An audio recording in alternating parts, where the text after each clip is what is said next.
माझं नाव मृणाल आहे आणि माझं वय 20 वर्ष आहे. मी हरात राहते. माझ्या आईचं नाव मालती आहे. त्या सरकारी शाळेत शिक्षिका आहेत. माझे वडील बिझनेसमन आहेत, पण ते बिझनेसच्या कामाने बहुतेक वेळा बाहेरच राहतात. घरात फक्त मी आणि माझी आई अशी दोघी राहायची. माझी एकच मुलगी मी आहे आणि माझ्या आईला वाटायचं की मी सासरी जाऊन राहू नये. म्हणून तिला असा जावई हवा होता जो माझ्याबरोबर आमच्या घरातच राहील, घर जावई बनून. जेव्हा माझा रिश्ता शोधत होतो, तेव्हा मला एका ओळखीच्या माणसाने सांगितलं, की एक तरुण आहे, जो चांगली नोकरी करतो, चांगला कमावतो, दिसायला देखणा आहे आणि त्याचा कोणीच परिवार नाही. तो एकटा राहतो. माझ्या आईला हे खूप आवडलं. ज्याचा कुटुंबच नाही, तो आमच्या घरात माझ्याबरोबर आरामात राहू शकेल. त्यामुळे तिने बिना कोणत्याही उशिरा केल्याशिवाय माझी आणि त्या तरुणाची शादी करून दिली. माझ्या नवऱ्याचं नाव संदीप होतं. त्याचं वय सुमारे 28 वर्षांचं होतं. शादी झाल्यावर मी आणि संदीप खूप आनंदी होतो. आम्हाला पाहून माझी आईही खूप खुश होती.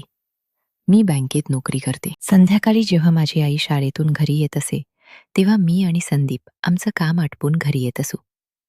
आम्ही 3 जण खूप चांगल्या प्रकारे आणि आनंदाने राहत होतो. आमचं घर आता पूर्ण भरून गेलं होतं. कशाचीही कमी नव्हती. हळूहळू काही महिने गेले आणि आम्ही 3 जण एकमेकात खूप घुलमिल गेलो होतो. संदीप माझ्या आईच्या हरेक गोष्टी मानायचा. तो नेहमी माझ्या आईला आपल्या बाईकवर बसून शाळेपर्यंत सोडायचा आणि संध्याकाळी परत घेऊन यायचा. रविवारी आम्ही 3 जण बाजारात शॉपिंगला किंवा डिनरला जायचो आणि खूप मस्ती करायचो. माझ्या मनात वाटायचं की आमचं कुटुंब आता पूर्ण झालं आहे. एक दिवस अचानक मला फोन आला की माझ्या आजोबांची तब्येत खूप बिघडली आहे. ही बातमी ऐकून मला राहवत नव्हतं. मी त्यांना भेटायला गावाला जायचं ठरवलं. मी माझ्या आईला आणि संदीपला माझ्याबरोबर यायला सांगितलं. पण माझी आई म्हणाली की बँकेत आता खूप काम आहे, सुट्टी मिळणार नाही. पण तू संदीपला घेऊन जा, त्याला सुट्टी मिळू शकेल. दुसऱ्या दिवशी सकाळी मी न्हाऊन धुवून ऑफिससाठी तयार होऊन ऑफिसला निघाले. माझी आई आणि संदीप आजोबांना भेटायला गावाला निघाले. ते दोघे बस स्टँडवर ऑटोने गेले. गावाला जाणारी फक्त एकच बस होती. बस स्टँडवर बसची वाट पाहत असताना बसमध्ये खूप गर्दी होती. तरीही त्यांना त्या बसमध्ये चढावंच लागलं. आधी माझी आई चढली आणि मग मागून संदीप चढला. तिथे त्यांना सीट मिळाली नाही म्हणून ते उभे राहूनच जात होते. थोड्या वेळाने बस चालू लागली. दुसऱ्या बस स्टॉपवर बस थांबली आणि तिथेही खूप लोक चढले. बसमध्ये खूपच भीडभाड झाली. पण गावी जायचं होतं म्हणून बस पुन्हा निघाली. 5 मिनिटांनी माझ्या आईला वाटलं की तिच्या मागे कोणीतरी ढकलत आहे. तिने मागे वळून पाहिलं तर तो संदीप होता. खूप त्रास सहन करून ते शेवटी गावी पोचले.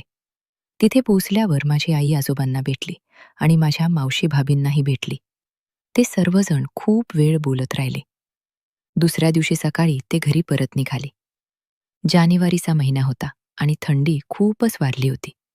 ते पुन्हा त्या गर्दीच्या बसने घरी पोचले. जानेवारीत थंडी खूपच होती. त्यामुळे महिन्याच्या शेवटपर्यंत शाळेत सुट्ट्या लागल्या. मी तर नेहमी बँकेच्या कामावर जात असे. रोज सकाळी ऑफिसला निघायचं. घरात फक्त माझी आई आणि संदीप राहायचे. माझी आई म्हणाली की बेटा ह्याची गरज नाही. मी घरी बसून बसून कंटाळा येईल. मी काही करणार नाही तर, कारण शाळेच्या सुट्ट्या चालू आहेत. तेव्हा संदीप म्हणाला, जसं तू म्हणशील आणि तो त्या मुलीला जायला सांगत आहे आणि तिच्या हातात काही कागद देऊन तिला तिथून पाठवत आहे. माझी आईने त्या मुलीला थांबवलं आणि तिला सांगितलं की दाखव ही कागदपत्र काय आहेत. ती मुलगी घाबरून गेली आणि तिथून पळू लागली. माझी आई म्हणाली, थांब, नाहीतर मी आत्ता पोलिसांना फोन करते.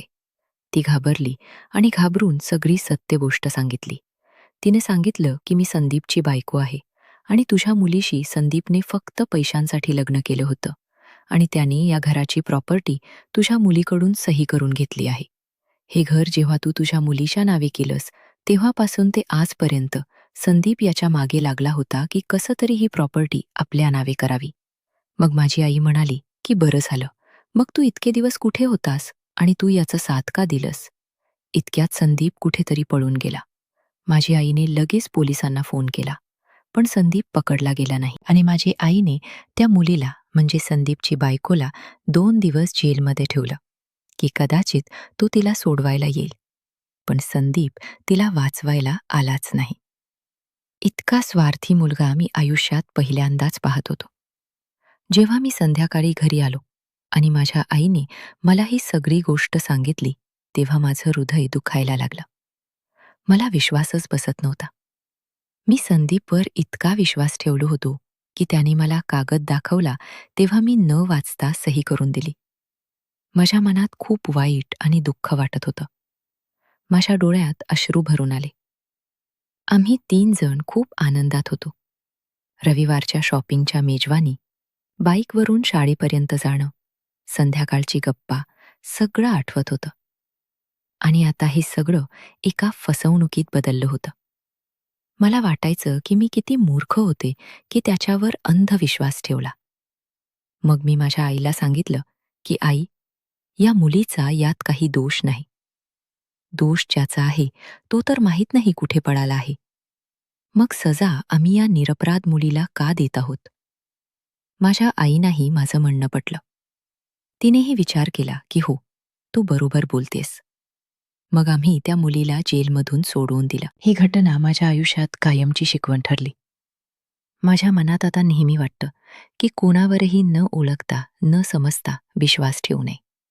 कारण दिसायला चांगला आणि बोलायला गोड वाटणारा माणूसही आतून किती स्वार्थी आणि कपटी असू शकतो, हे मला या घटनेनंतर समजलं.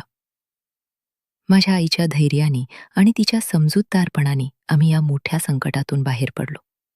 पण हा विश्वासघात माझ्या हृदयात कायमचा राहील.